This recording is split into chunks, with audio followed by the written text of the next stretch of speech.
How to fix Wi-Fi automatically disconnecting on Windows 10 or 11. So hello guys, welcome back to my YouTube channel. In this quick tutorial, I'll be showing you how you can easily fix Wi-Fi automatically disconnecting on Windows 10 or 11. So first thing, simply head over to your search bar and just search in for view network and connections, and simply click on your network and right click on your network and just head over to your properties and just click on configure and then select power management option, as you can see, and just disable the first option from there. So once you do that, what I want you to do is now simply, if that method doesn't work, what you need to do is just click on your Wi-Fi and just head over to your properties if you are on Windows 10 or 11, and make sure your Wi-Fi is private, not public.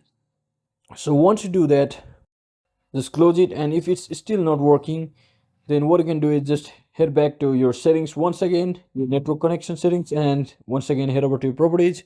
And once you're inside your properties, just click on configure and once again click on advanced, and just make sure you look for option called 802.11 and mode option if you have one. If you don't have one, you can just leave it.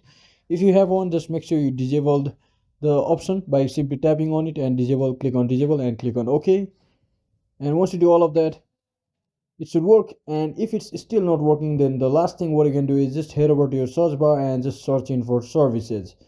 And once you're inside your services, just locate the WLAN auto config and make sure your startup type is automatic, and if it's not starting already, just click on start and click on apply and click on OK. Thanks for watching. See you on the next one.